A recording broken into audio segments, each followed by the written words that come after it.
Hello students, তোমাদের সবাইকে আমাদের চ্যানেলে ওয়েলকাম জানাই। আজকে আমরা পরশর টেস্ট পেপার থেকে দেখো লাইফ সায়েন্সের page number 318 Jadavpur high school, এই স্কুলের যে টেস্টের কোশ্চেন পেপার দেওয়া হয়েছে সেটা আমরা সলভ করে নেব। আমরা বিভাগ ক বা খ দেখাচ্ছি না, সেখানে আনসারগুলো তোমাদের টেস্ট পেপারের মধ্যে করে দেওয়া হয়েছে। সরাসরি আমরা বিভাগ গ যে প্রশ্নগুলো দেওয়া হয়েছে সেগুলো সলভ করে নেব। দেখো, প্রথম প্রশ্ন বলছে 3-1, জিবেরেলিন হরমোন কিভাবে বীজের অঙ্কুরোদ্গম ঘটায় ও উদ্ভিদের বৃদ্ধি করে। আমরা জানি কি করে, জিবেরেলিন হরমোন বীজের সুপ্ত অবস্থা ভঙ্গ করে। অ্যাকচুয়ালি হয় কি, জিবেরেলিন বীজের মধ্যে বা বীজের শস্যের মধ্যে যে শর্করা ভঙ্গ যে উৎসেচক থাকে আলফা অ্যামাইলেজ, সে আলফা অ্যামাইলেজ উৎসেচককে অ্যাক্টিভেট করে দেয়, সক্রিয়করণ করার মাধ্যমে বীজের যে সুপ্তাবস্থা সেটা কিন্তু ভঙ্গ করে। কেমন? তাহলে আলফা অ্যামাইলেজটাকে যে উৎসেচক সেটাকে সক্রিয় করে এবং বীজের সুপ্তাবস্থা বা যেটা ঘুমিয়ে থাকে সেটাকে ভাঙিয়ে দেয়, তাকে জাগিয়ে দেয়, অঙ্কুরোদ্গমটাকে ত্বরান্বিত করে, মানে অঙ্কুরোদ্গমটাকে তাড়াতাড়ি ঘটায়। এছাড়া জিবেরেলিন মুকুলের শীতকালীন সুপ্তাবস্থা ভঙ্গ করে, আলুর কাক্ষিক মুকুলের মানে অঙ্কুরোদ্গম ত্বরান্বিত করে, মানে কাক্ষিক মুকুলের অঙ্কুরোদ্গম তাড়াতাড়ি ঘটাতে সাহায্য করে। এরকমভাবে কি করে, জিবেরেলিন বীজের অঙ্কুরোদ্গম ঘটাতে সাহায্য করে। First point. 2 নম্বরে বলেছিল যে উদ্ভিদের দৈর্ঘ্য বৃদ্ধি। আমরা জানি যে জিবেরেলিন হরমোন যেটা, সেটা পর্বমধ্যে দৈর্ঘ্য বৃদ্ধি করে। পর্বমধ্য মানে একটা বাঁশের যদি আমরা বাঁশের যদি দেখি এরকম, তাহলে এখানে একটা বন্ধ থাকে, এই জায়গাটা এখানে বন্ধ থাকে, এখানে বন্ধ থাকে, তাহলে এই একটা পর্ব, এটা একটা পর্ব, এটা পর্ব, তাহলে সব নোড, মাঝে যে গ্যাপ ফাঁকা অংশ সেটাকে বলা হয় পর্বমধ্য, দুটো পর্বের মাঝে জায়গা। তাহলে টমেটো, বিন, মটর, শশা, লেটুস শাক, আখ, ভুট্টা ইত্যাদি যে উদ্ভিদ আছে, এখানে জিবেরেলিন হরমোন যদি আমরা প্রয়োগ করি, তাহলে এই পর্বমধ্য ধরো এইটুকু ছিল প্রথমে, তাহলে সেটা কি হয়ে যায়, আরও বড় হয়ে যায়, পর্বমধ্য দৈর্ঘ্যটাকে বাড়ানো যায়। তাহলে তাদের যে বংশগত খর্বতা মানে বেটে ভাব যেটা আছে সেটা কিন্তু কাটানো যায়, তাহলে ধীরে ধীরে সে গাছগুলো কি হবে, লম্বা হবে। তাহলে এই দুটো পয়েন্ট তোমরা কিন্তু লিখবে। এরপরে ট্রপিক এবং ন্যাস্টিক চলনের মধ্যে দুটো পার্থক্য বলেছে, দুটো পার্থক্যর বিষয় বলে দিয়েছে। প্রথমটা হচ্ছে যে উদ্দীপকের প্রকৃতি বা উদ্দীপকের ধরন। এখানে দেখো, ট্রপিক চলন উদ্দীপকের উৎস কোন দিকে বা গতিপথ কোন দিকে তা দ্বারা কিন্তু নিয়ন্ত্রিত হয়, আর ন্যাস্টিক চলন উদ্দীপকের তীব্রতা। হরমোনের প্রভাব আমরা জানি, ট্রপিক চলন অক্সিন হরমোন দ্বারা প্রভাবিত হয়, আর ন্যাস্টিক চলনে কিন্তু হরমোনের কোনো ভূমিকা নেই। 3 প্রশ্ন বলছে এলএইচ লিউটিনাইজিং হরমোন এবং আইসিএসএইচ, এই দুটো হরমোন মানবদেহে জননগ্রন্থির হরমোন ক্ষরণ নিয়ন্ত্রণ করে। এই উক্তিটির যথার্থতা বিচার করো। তাহলে আমাদেরকে প্রমাণ মানে দেখাতে হবে যেখান থেকে কী কী জনন হরমোন বা জিটিএইচ হরমোন কী কী খরিত হয় সেটা আমাদের দেখাতে হবে। এবার আমরা লিখব কি, জিটিএইচ হরমোনের অন্তর্গত গোনাডোট্রফিক হরমোন, এই যে এর অন্তর্গত হচ্ছে এফএসএইচ মানে ফলিকল স্টিমুলেটিং হরমোনের প্রভাবে স্ত্রীদেহে কি হয়, স্ত্রীদেহে ডিম্বাশয়ের পরিণত যেটা ডিম্বথলির আরও একটা নাম হচ্ছে গ্রাফিয়ান ফলিকল। সেই গ্রাফিয়ান ফলিকল থেকে ইস্ট্রোজেন হরমোন বেরোয়। আর জিটিএইচের অন্তর্গত যেটা এলএইচ বা লিউটিনাইজিং হরমোন, এর প্রভাবে স্ত্রীদেহের ডিম্বাশয়ের মধ্যে থাকা পিত্তগ্রন্থি বা কর্পাস লুটিয়াম থেকে প্রোজেস্টেরন হরমোন। তাহলে স্ত্রীদের দুটো হরমোন আমরা পেয়ে গেলাম, একটা হচ্ছে ইস্ট্রোজেন আর একটা হচ্ছে প্রোজেস্টেরন। তাহলে এই দুটো গুরুত্বপূর্ণ হরমোন সেটা খরিত হয়। তাহলে জিটিএইচের অন্তর্গত এলএইচ বা আইসিএইচ মানে ইন্টারস্টিসিয়াল, সি মানে সেল, এস হচ্ছে স্টিমুলেটিং, এইচ মানে হচ্ছে হরমোন। তাহলে ইন্টারস্টিসিয়াল সেল স্টিমুলেটিং হরমোনের প্রভাবে পুরুষদের শুক্রাশয় স্থিত লেডিগের আন্তর্কোষ, জায়গাটার নাম কি, লেডিগের আন্তর্কোষ, সেখান থেকে টেস্টোস্টেরন হরমোন খরিত হয়। নিয়ে তুমি লাস্টে চাইলে একটা লাইন অ্যাড করতে পারো, অতএব এলএইচ ও আইসিএইচ মানবদেহে জননগ্রন্থির হরমোন ক্ষরণে একটি গুরুত্বপূর্ণ ভূমিকা বা নিয়ন্ত্রণ করে। 3.4 বলছে কেন্দ্রীয় আর প্রান্তীয় স্নায়ুতন্ত্রের অংশ। কেন্দ্রীয় স্নায়ুতন্ত্র মস্তিষ্ক সুষুম্নাকাণ্ড, প্রান্তীয় স্নায়ুতন্ত্র এটা হচ্ছে করটিক স্নায়ু আর সুষুম্না স্নায়ু। এরপর 3.5, আচ্ছা এর আগে আমরা একটা বোধহয় শর্ট কোশ্চেনে হয়তো দেখতে ভুল হয়েছিল বা সময়ের মধ্যে তাড়াহুড়োর মধ্যে হয়ে গেছিল, সেটা কর্টিক স্নায়ু প্রশ্ন ছিল। আমি হয়তো 31 জোড়াতে দাগ দিয়ে দিয়েছি, হয়তো বলেছি 12 জোড়া, হয়তো 31 জোড়াতে দাগ হয়ে গেছে, তোমরা একটু দেখে নিও, গন্ডগোল করবে না। কর্টিক স্নায়ু মানে 12 জোড়া, সুষুম্না স্নায়ু মানে হচ্ছে 31 জোড়া। এরপর ডিএনএ আরএনএর মধ্যে পার্থক্য বলেছে কি কি বিষয়, পেন্টোজ শর্করা মানে 5C শর্করা, অনেক সময় 5C শর্করা এরকমভাবে বলে দেবে 5C শর্করা, তাহলে এটা ডিঅক্সিরাইবোজ প্রকৃতির, আরএনএর মধ্যে রাইবোজ প্রকৃতির। পিরিমিডিন কি কি থাকে, পিরিমিডিন মানে কোনগুলো, ওই থায়ামিন, সাইটোসিন, ইউরাসিল। এবার ডিএনএর মধ্যে কোনগুলো থাকে, থায়ামিন আর ইউরাসিল থাকে, থায়ামিন থাকে এবং ইউরাসিল থাকে। আর এখানে কি থাকে, আরএনএর মধ্যে কি থাকে, ইউরাসিল থাকে এবং সাইটোসিন থাকে। কেমন? 3.6 বলছে বৃদ্ধি এবং বিকাশের মধ্যে সম্পর্ক, এগুলো তোমরা পারবে। বৃদ্ধি ছাড়া বিকাশ কখনো সম্ভব নয়, বিকাশ হলো বৃহত্তর মানে একটা জীবন বৈশিষ্ট্য, মানে পরিমাণগত যদি পরিমাণগত মানে কি, জীবের শুষ্ক ওজন যদি বাড়ে তাহলে সেটাকে আমরা কি বলি, বৃদ্ধি বলি। কিন্তু বিকাশে শুধু পরিমাণগত নয়, পরিমাণের সঙ্গে কোয়ালিটিগত মানে গুণগত পরিবর্তন হয়। বহুকোষী জীব বিভেদন দশায় কি হয়, বিভিন্ন কলাতন্ত্র গঠন করে, তারপরে জটিলতা বৃদ্ধি পায়, কমপ্লেক্স হয়, আরও বেশি জটিল হয়। তাহলে তার জন্য কি জীবের বিকাশ ঘটে প্রথমে জায়গোট থেকেই কিন্তু জটিল জীব বা প্রাণীর সৃষ্টি হয়। বৃদ্ধি ছাড়া কিন্তু সম্ভব নয়, প্রাণীর বৃদ্ধি না হলে বিকাশও কিন্তু সম্ভব হবে না। তাহলে আমরা কি বলতে পারবো, বৃদ্ধি এবং বিকাশটা কিন্তু দেখো বিকাশ বৃদ্ধির ওপর নির্ভরশীল। তাহলে বৃদ্ধিটাকে কারণ বলতে পারি আমরা একরকম ধরনের, কেমন? তাহলে বিকাশটা কিন্তু বৃদ্ধির ওপর নির্ভরশীল, বৃদ্ধি হবে তবেই কিন্তু বিকাশ হবে, বৃদ্ধি যদি না হয় কোনোভাবে কিন্তু বিকাশ ঘটা সম্ভব নয়। মূল যে বিষয়গুলো এখানে ইনক্লুড থাকতেই হবে সেটা হচ্ছে, বৃদ্ধি হচ্ছে পরিমাণগত পরিবর্তন, আর বিকাশ হলো পরিমাণগত এবং তার সঙ্গে গুণগত পরিবর্তন। আর এই নিচে যে নির্ভরশীলতা, এই জায়গাটা অবশ্যই দেবে, বাদ বাকি জিনিসগুলো অ্যাড করবে, কিন্তু এই দুটো পয়েন্ট তোমাদের মাস্ট মেনশন করতে হবে যাতে করে তোমরা পুরো নম্বর পাও। এরপর বলছে মিওসিস কোষ বিভাজন দ্বারা জিনগত ভেদ মানে ভেরিয়েশন, কেমন, ও পুনঃসংযুক্তি মাধ্যমে জীবের জৈব অভিব্যক্তি ঘটে, এটা আমাকে ব্যাখ্যা করতে হবে। আমরা দেখেছি যে যৌন জননের মধ্যে বা আমরা মিওসিস কোষ বিভাজনের ক্ষেত্রে দেখছি যে কি হয়, এখানে ক্রোমোজোম বা জিন মিউটেশন ঘটার সম্ভাবনা থাকে। উপকারী মিউটেশন বা পরিব্যক্তি জীবের বিবর্তনে সহায়ক, মানে অনুকূল যদি পরিবর্তন হয় তাহলে সেক্ষেত্রে বিবর্তন ঘটে। যৌন জননে গ্যামেট যখন গঠন হয় সেখানে ক্রসিং ওভার, তোমরা জানো ক্রসিং ওভার কখন ঘটে, মিওসিসের ঘটে, তাই না? গঠনকালে তোমরা লিখবে যৌন জননে গ্যামেট গঠনকালে মিওসিস কোষ বিভাজনের সময় ক্রসিং ওভার ঘটে ও রিকম্বিনেশন ঘটে, ফলে অপত্য জীবদেহে প্রকরণ বা ভেদের সৃষ্টি হয় যা বিবর্তনে সাহায্য করে। আবার যৌন জননে সৃষ্ট অপত্যগুলো মানে যে অপত্যগুলো তৈরি হয় সেই অপত্য জীবগুলি উচ্চ জীবনী শক্তি সম্পন্ন হয়, মানে তাদের অভিযোজন ক্ষমতা বেশি হয়, রোগ প্রতিরোধ ক্ষমতা বেশি হয়। তাহলে অনুকূল বৈশিষ্ট্যগুলি সাহায্যে এরা প্রকৃতির বিরুদ্ধে লড়াই করে, বিভিন্ন ধরনের সংগ্রাম করে, অভিযোজন ক্ষমতা বেশি হয় এবং অভিব্যক্তিতে বা বিবর্তনে একটা বিশেষ ভূমিকা পালন করে। এরকমভাবে তোমরা লিখবে। 3.8 বলেছিল যে বংশগতি সংক্রান্ত মেন্ডেলের দ্বিতীয় সূত্র, প্রথম সূত্র মানে পৃথকভবনের সূত্র, যদি বলে এক সংকোচন থেকে সূত্র, পৃথকভবনের সূত্র। 2 নম্বর মেন্ডেলের দ্বিসংকোচন থেকে প্রাপ্ত সূত্র, তখন তোমরা লিখবে ল অফ ইন্ডিপেন্ডেন্ট অ্যাসর্টমেন্ট মানে স্বাধীন বিন্যাসের সূত্র বা স্বাধীন সঞ্চালনের সূত্র, অনেকবার বলা হয়েছে, আমি বলছি না এখানে। 3.9 মানুষের লিঙ্গ নির্ধারণে ওয়াই ক্রোমোজোমের ভূমিকা, অনেকবার আমি এখানে করে দিয়েছি যে পুরুষের ক্ষেত্রে বারবার বলা হয়েছে, পুরুষের ক্ষেত্রে দুই ধরনের গ্যামেট হয়, যেহেতু পুরুষের ক্ষেত্রে হচ্ছে 44A + XY, তাহলে পুরুষদের 2 ধরনের গ্যামেট, এর অর্ধেক করো 22খানা অটোজেম, আর একটা করছি আমি 22খানা অটোজেম, একটাতে এক্স আসবে, একটাতে কি আসবে, একটাতে আসবে আমার ওয়াই। মহিলাদের ক্ষেত্রে এইটা, তাহলে এইটা যদি হয় তাহলে দুটোই হবে কত, 22A + X, আর একটাও হবে 22A + X। এবার পুরুষ যদি এই শুক্রাণুটা দেয়, এই শুক্রাণু মানে 22A + X, এটা যদি দেয়, যেহেতু মহিলাদের ক্ষেত্রে দুটোই X যুক্ত, তাহলে কি হবে 22 আর 22 হয়ে যাবে 44, আর X হয়ে যাবে XX। তাহলে দুটো যখন X থাকবে তখন সেটা কন্যা সন্তান হবে। পুরুষ যদি ওয়াই ক্রোমোজোমটা দেয় তাহলে ওয়াই আর এখানে X আছে বা এটা X আছে, তাহলে কী হবে সেখানে ওয়াই আর X মানে XY হয়ে গেল, তখন সেটা কিন্তু পুত্র সন্তান হবে। মানে মেন ভূমিকা হচ্ছে ওয়াই ক্রোমোজোমের, তাই না? মানে পুরুষের ভূমিকা কিন্তু লিঙ্গ নির্ধারণে বেশি, কিন্তু আমরা সেভাবে লিখবো যে মানুষের লিঙ্গ নির্ধারণে ওয়াই ক্রোমোজোমের ভূমিকা বেশি। যেমনভাবে প্রশ্ন দেবে একই জিনিস, ওয়াই ক্রোমোজোম মানে এখানে পুরুষের কথা বলা হচ্ছে, কিন্তু প্রশ্ন যেমন দেবে সেরকমভাবে লিখবে, দেখো এখানে লেখাই হয়েছে, ওই জন্য মানুষের ওয়াই ক্রোমোজোম লিঙ্গ নির্ধারণে প্রধান ভূমিকা পালন করে।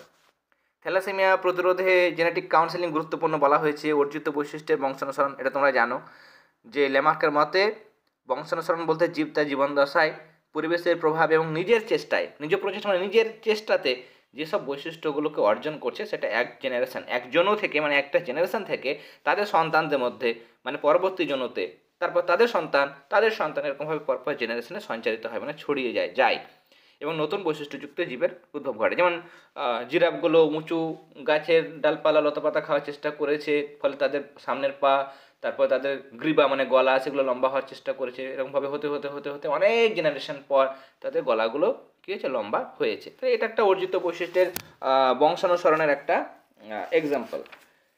এরপর আমরা নেক্সট কোশ্চেনে চলে যাব। নেক্সট কোশ্চেন 3.12 জীবাশ্মের গুরুত্ব। জীবাশ্ম থেকে আমরা বলতে পারি যে কীভাবে সরলতম জীব থেকে জটিল জীবের সৃষ্টি হয়েছে। প্রাগৈতিহাসিক জীবের বৈশিষ্ট্য সম্পর্কে আমরা জ্ঞান লাভ করতে পারি। যেমন ঘোড়ার জীবাশ্ম থেকে আমরা বলতে পারি কীভাবে ইউহিপাস কেমন ছিল, তাদের আকার, দাঁতের গঠন, পায়ের গঠন, খুর ছিল কিনা, সেখান থেকে কিভাবে আধুনিক ঘোড়া ইকুয়াসের সৃষ্টি হয়েছে, সব সম্পর্কে আমরা ধারণা বা জ্ঞান লাভ করতে পারি।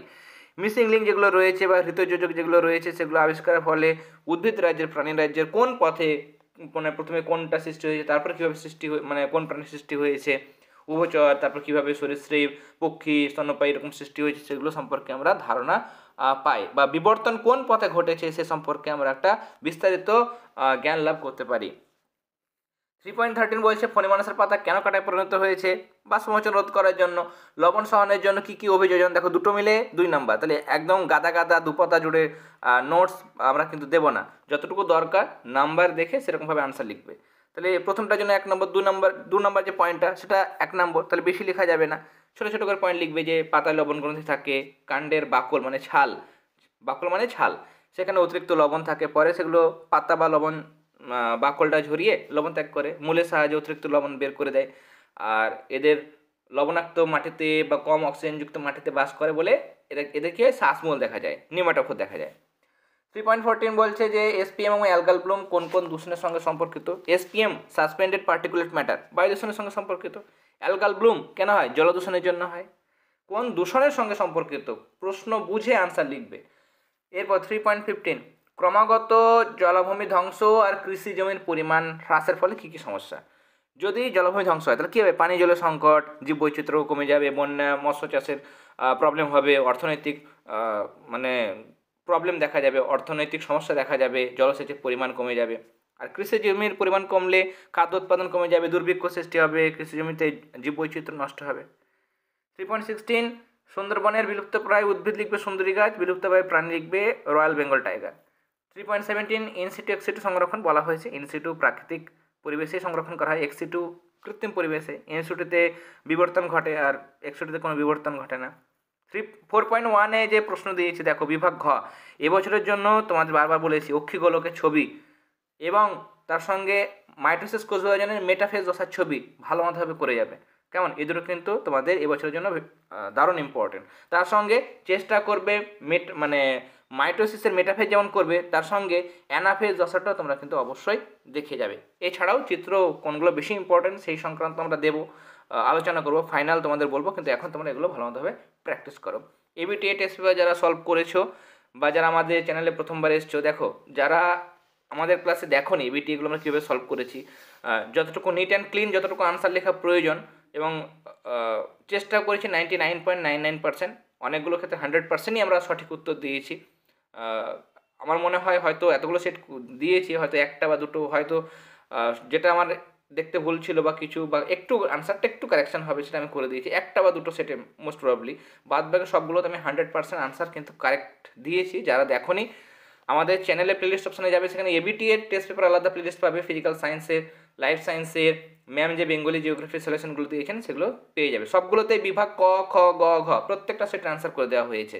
পর্ষদ আমরা সলভ করছি, সেখানেও জীবনবিজ্ঞান ভৌতবিজ্ঞানের সম্পূর্ণ সেটের আনসার তোমরা পাবে। এবার পর্ষদের ক্ষেত্রে যেহেতু সময়টা কম, বিভাগ ক, খ যেগুলো আনসার করে দেওয়া হয়েছে সেগুলো আমি বাদ দিয়ে দিচ্ছি, তার কারণ তোমরা অনেকে কমেন্ট সেকশনে জানিয়েছো যে স্যার বড় প্রশ্নগুলো দিন, বিভাগ গ এবং ঘ দিন, তাহলে সেগুলো আমি প্রোভাইড করছি।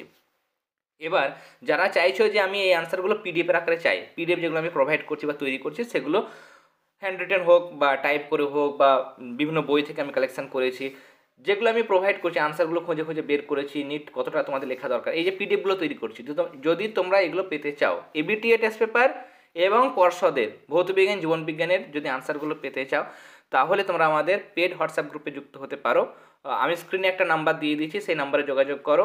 সেখানে ওয়ান টাইম তোমাদের একটা চার্জ রাখা হয়েছে মাধ্যমিক পর্যন্ত, সেই অ্যামাউন্টটা তোমরা পে করবে। একটা ফোনপে নাম্বার আমি দিয়ে দেবো, আগে হোয়াটসঅ্যাপে যোগাযোগ করবে, তারপর ফোনপে নাম্বার দেবো, সেখানে মিনিমাম চার্জ একটা মিনিমাম পারিশ্রমিক রাখা হয়েছে, সেটা পে করার পর তোমরা সেই গ্রুপে অ্যাড হয়ে যাবে, এবং আগেকার যতগুলো হয়ে গেছে এবিটিএ হোক বা পর্ষদ সবগুলো কিন্তু তোমরা সাথে সাথে পেয়ে যাবে। কেমন? যারা যারা ইন্টারেস্টেড আছে অবশ্যই সেই হোয়াটসঅ্যাপ গ্রুপে মানে যুক্ত হওয়ার জন্য যে নাম্বারটা দেওয়া হয়েছে হোয়াটসঅ্যাপ নাম্বার, সেখানে যোগাযোগ করো।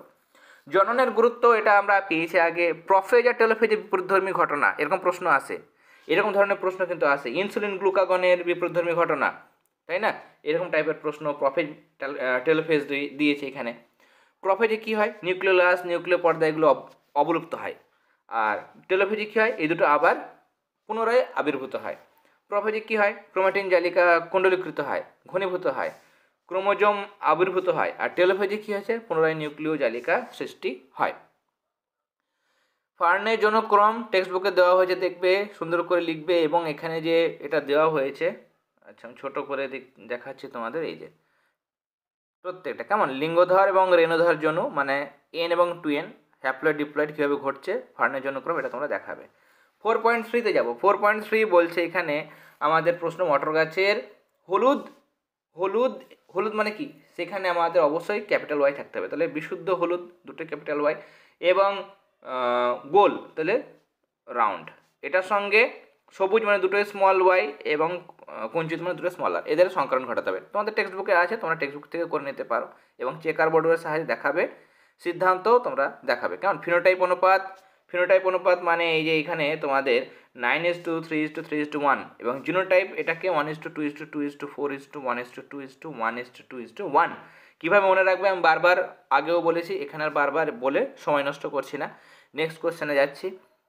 বলছে আমাদের এখানে প্রশ্ন একটা অন্য ধরনের প্রশ্ন, বর্ণান্ধ ব্যক্তিদের কেন ট্রেন চালাতে দেওয়া হয় না। তোমাদের বলে রাখি, জীবন বিজ্ঞানের ক্ষেত্রে কিন্তু তোমাদের এখানে চ্যাপ্টার নাম্বার 3 থেকে যেমন দিয়েছে কোশ্চেন, চ্যাপ্টার নাম্বার 4 বেশি করে চ্যাপ্টার নাম্বার 5-এ অনেক সময় আননোন প্রশ্ন আসে, আননোন প্রশ্ন, সমস্যামূলক প্রশ্ন, বা একটু জ্ঞানমূলক নয়, সমস্যামূলক বা দক্ষতামূলক কিছু প্রশ্ন থেকে যায়। অনেক সময় সমস্যামূলক প্রশ্ন বেশি থাকে বা প্রয়োগমূলক প্রশ্ন বেশি থাকে। যাই হোক, সেখানে কিন্তু তোমরা যখন প্রশ্নটা পড়বে একটু ভাববে, যেগুলো প্রথমত পারবে আনসার সেগুলো করে নেবে। মাধ্যমিক পরীক্ষায় একদমই সময় নষ্ট করবে না, যেটা আননোন প্রশ্ন সেটা ভেবে কিন্তু 5-10 মিনিট কখনোই কিন্তু সময় নষ্ট করবে না। প্রথমত যা যা পারবে সিকোয়েন্স মেনটেন করে কিন্তু করে নেবে। এবার বলি যেগুলো পারছো না সেগুলো একটু ভাববে, একটু ভেবে, মানে স্থির মস্তিষ্কে ভাববে, কাউকে ডিস্টার্ব করবে না।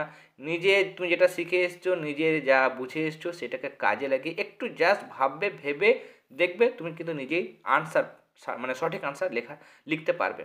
যেমন এখানে দেখো প্রশ্ন বলেছে, হঠাৎ বলে দিয়েছে এখানে যে বর্ণান্ধ ব্যক্তিদের কেন ট্রেন চালাতে হয় না। তুমি যদি ভাবো যে বর্ণান্ধ মানে কালারগুলো ঠিকঠাক বুঝতে পারে না, তিন ধরনের বর্ণান্ধতা হয়, সেখানে কালারগুলো ঠিকঠাক করে বুঝতে পারে না। তাহলে সেক্ষেত্রে আমি যদি বর্ণান্ধ ব্যক্তিকে ট্রেন চালাতে দিই, সে তো সিগন্যালই বুঝতে পারবে না, সিগন্যালের কালারই বুঝতে পারবে না। হয়তো সবুজ আছে সে অন্য কালার দেখবে, লাল আছে অন্য কালার দেখবে, তাহলে তো ট্রেন চালাতে, হয়তো যেখানে থামার কথা সেখানেও ট্রেনটা চালিয়ে চলে যাবে, তাহলে সেখানে অ্যাক্সিডেন্ট হবে। তাহলে আমাকে এই জিনিসটাই লিখতে হবে। তো তুমি যখন এটা বুঝতে পারবে তখন তোমার আনসার কিন্তু ভুল হবে না, তুমি কিন্তু কারেক্ট আনসারই নিজে থেকে লিখতে পারবে। তাহলে সেরকমভাবেই কিন্তু লিখবে, আমি এখানে লিখে দিয়েছি, কেমন এটাই তোমরা লিখবে। এরপরে নেক্সট কোয়েশ্চেন বলছে যে আমাদের প্রশ্ন এখানে যে হিমোফিলিক হওয়ার প্রবণতা কীরূপ যদি বাহক মাতা আর স্বাভাবিক পিতা। অনেকবার বলে দিয়েছি, এখানে আরও একবার বলি কারণ অনেকেই ক্লাসে যুক্ত হচ্ছে আমাদের। দেখো হিমোফিলিয়ার ক্ষেত্রে এই ক্যাপিটাল এইচটাকে আমরা স্বাভাবিক জিন ধরবো, আর স্মল এইচটাকে ধরবো প্রকট জিন, মানে সরি স্মল এইচটাকে ধরবো হিমোফিলিয়ার জন্য দায়ী জিন, প্রচ্ছন্ন জিন, কেমন প্রকট না প্রচ্ছন্ন। তাহলে বলেছে হিমোফিলিয়া জিন বহনকারী মহিলা, বাহক মহিলা মানে দুটো এক্স ক্রোমোজোম, মহিলাদের দুটো এক্স ক্রোমোজোম, তাহলে বাহক যদি হয়, দেখো দুটোই ক্যাপিটাল এইচ থাকবে না কারণ সেটা স্বাভাবিক হয়ে যাবে, দুটোই ছোটো এইচ থাকবে না তাহলে আক্রান্ত হয়ে যাবে, তাহলে একটা বড় এইচ একটা ছোটো এইচ হবে, তবে বাহক হবে। পুরুষদের ক্ষেত্রে একটাই এক্স ক্রোমোজোম, তাহলে পুরুষদের একটা এই মানে এক্সের মাথায় যদি এইচ থাকে তাহলে পুরুষটা স্বাভাবিক, যদি ছোটো এইচ থাকতো তাহলে সেটা হয়ে যেত আক্রান্ত। এটা তোমরা জানো, এটা অনেকবার ডিটেলস আলোচনা করেছি। এবার এদের গ্যামেটটা করবে, এটা এখানে একটা এক্স এইচ হবে আর একটা এক্স স্মল এইচ হবে, পুরুষদের একটা এক্স ক্যাপিটাল এইচ একটা ওয়াই হবে, সেটা লিখবে। এবার এখানে চেকার বোর্ডের সাহায্যে দেখাবে, চেকার বোর্ডটাও আমি বারবার এরকমভাবে দেখিয়েছি যে এটার সঙ্গে এটা করো, তাহলে দুটোর মাথায় এক্স বড় এইচ, এটার সঙ্গে এটা করবে তাহলে এক্স বড় H R Y, x small এইচের সঙ্গে এটা করো তাহলে কী হবে x capital H R small H, সবসময় ক্যাপিটাল এইচটাকে আগে রাখতে হয়, এক্স স্মল এইচের সঙ্গে ওয়াই করবে তাহলে এটা। এবার দুটো এক্স, এটাই দুটো এক্স ক্রোমোজোম মানে দুটোই কন্যার মধ্যে দেখো এখানে দুটোর মাথাতেই বড় হাতের এইচ আছে, তাহলে স্বাভাবিক, একটা বড় একটা ছোট আছে তাহলে সেটা বাহক হয়ে গেল। পুত্রদের মধ্যে এটা বড় হাতের আছে তার মানে স্বাভাবিক, এটা ছোট হাতের আছে তার মানে সেটা হিমোফিলিয়া আক্রান্ত মানে হিমোফিলিক। তাহলে কন্যাদের মধ্যে 50% স্বাভাবিক 50% বাহক, পুত্রদের মধ্যে 50% স্বাভাবিক 50% আক্রান্ত। এই ফলাফল অবশ্যই লিখবে, ফলাফল না লিখে কিন্তু কোথাও যাবে না। এই যে সিদ্ধান্ত দেওয়া হয়েছে এটা কিন্তু অবশ্যই লিখবে। আমি যেভাবে বললাম ফলাফল তোমরা নিজের ভাষায় লেখো, পুরো নম্বর পাবে, কেমন। 4.4 দেখো জৈব বিবর্তনের সাপেক্ষে মেরুদণ্ডী প্রাণীদের ভ্রূণ তত্ত্বগত সাদৃশ্যগুলো লিপিবদ্ধ করে। কী কী সাদৃশ্য দেখা যায়? তুমি চাইলে দেখো, তুমি চাইলে এখান থেকে শুরু করে এতটাও লিখতে পারো। অ্যাকচুয়ালি এটুকুই প্রশ্ন যে কী কী সাদৃশ্য দেখা যায়। জার্ম স্তর মানে একটোডার্ম, এন্ডোডার্ম, মেসোডার্মের উপস্থিতি দেখা যায় সবগুলোতে। মাছ, উভচর, সরীসৃপ, পক্ষী, স্তন্যপায়ী এদের যদি ভ্রূণ আমরা দেখি তাহলে সবারই একই রকম বৈশিষ্ট্য। সবারই গলবিল অঞ্চলের ফুলকা খাঁজ বা ছিদ্র, ফুলকাথলি এগুলো কিন্তু আছে। ল্যাজ সদৃশ গঠনে যখন ভ্রূণ দশা থাকে তখন সবারই কিন্তু মায়াটম পেশে থাকে। এগুলো হচ্ছে সাদৃশ্য। এবার এখানে যেহেতু 3 নম্বর দিয়েছে, চাইলেই সিদ্ধান্ত এই জায়গাটা তোমার লিখে দেবে যে কীভাবে এরকমভাবে মাছ থেকে উভচর, সরীসৃপ, পক্ষী, স্তন্যপায়ী গোষ্ঠী সৃষ্টি হয়েছে বিবর্তনের হাত ধরে, সেটা তোমরা লিখে দেবে।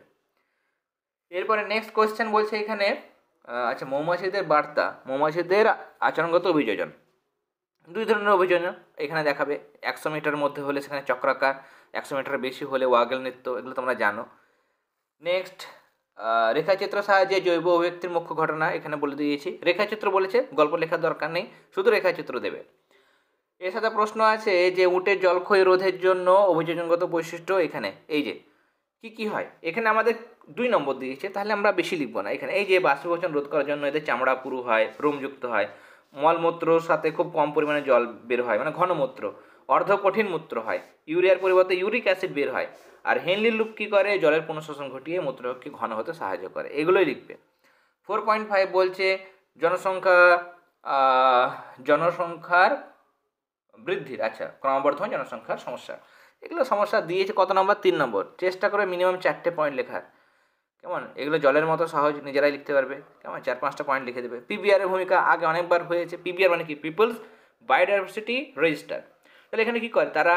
স্থানীয় জীববৈচিত্র্য সম্পর্কে সঠিক ধারণা দেয়, বিপন্ন জীবগুলোকে সংরক্ষণের ব্যবস্থা নেওয়ার জন্য পদক্ষেপ নেয়, স্থানীয় মানুষদের মানে স্থানীয় মানুষকে জীববৈচিত্র্য সংরক্ষণের ব্যাপারে সজাগ করে, সচেতনতা বাড়ায়, কেমন? অর্থনৈতিক কারণে সুস্থায়ী ব্যবহার করতে শেখায়। এরপর নেক্সট প্রশ্ন, অথবা দিয়ে শব্দ দূষণের দুটো কারণ এখানে দেওয়া হয়েছে। শব্দ দূষণ এমরাই বানিয়ে তোমরা লিখে দিতে পারবে। এর সাথে প্রশ্ন আছে নাইট্রোফিকেশন, অ্যামোনিফিকেশন, ডিনাইট্রোফিকেশনে সাহায্যকারী ব্যাকটেরিয়া। তাহলে এরকম লিখবে। নাইট্রোফিকেশনে কে সাহায্য করে? নাইট্রোসোমোনাস, নাইট্রোব্যাক্টার, আমি একটা লিখেছি, একটা করে বলেছে। অ্যামোনিফিকেশনে ব্যাসিলাস মাইকোয়েডিস, ডিনাইট্রোফিকেশনে থায়োব্যাসিলাসও লেখা যায়, আমি সিউডোমোনাস লিখছি। অনেকে মনে হবে স্যার অনেক তাড়াতাড়ি বলছেন, তার কারণ দেখো সময় অনেক কম। এরপরে আরও অনেক ক্লাস তোমাদের দিতে হবে, সেখানে যদি আমি বেশি সময় নিয়ে নিই তাহলে কিন্তু অসুবিধা হবে। আমার ক্ষেত্রে অসুবিধা হয়, এগুলো পিডিএফ তৈরি করতে অনেক সময় লাগে, আবার ক্লাসও যদি অনেকটা লেন্দি করি তাহলে অসুবিধা, অবশ্যই সময়ের একটা প্রবলেম রয়েছে, তোমাদেরও সময় কম।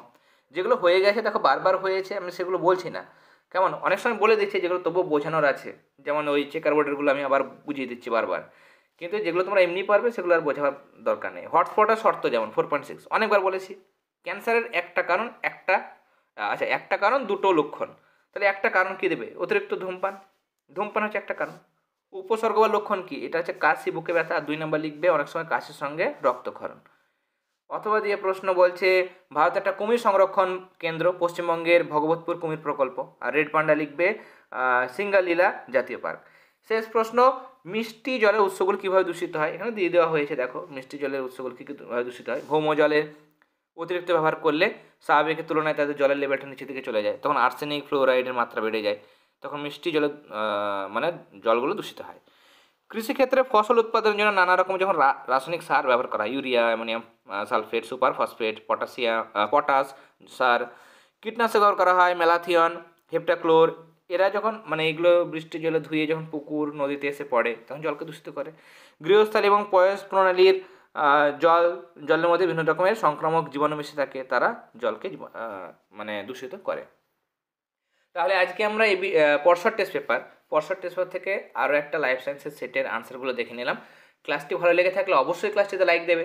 যারা এখনও পর্যন্ত চ্যানেলটি সাবস্ক্রাইব করনি অবশ্যই সাবস্ক্রাইব করে নিও।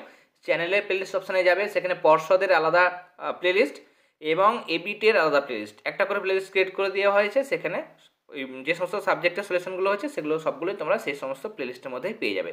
যারা দেখোনি তারা অবশ্যই দেখে নিও, সেখানে খুব সহজ করে প্রশ্নগুলোর আনসার এবিটির ক্ষেত্রে অনেক সুন্দর করে খুব সহজ করে কিন্তু এক্সপ্লেন করা হয়েছে, সবাই যাতে বুঝতে পারো সেভাবেই কিন্তু ক্লাসগুলো দেওয়া হয়েছে।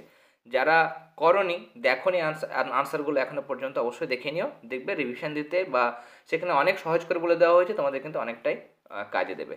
তাহলে আজকে আমরা এখানে ক্লাস শেষ করছি, এরপরে তোমাদের ফিজিক্যাল সায়েন্সের একটা ক্লাস আমরা প্রোভাইড করবো। তাহলে তোমরা সবাই ভালো থেকো, অল দ্য ভেরি বেস্ট।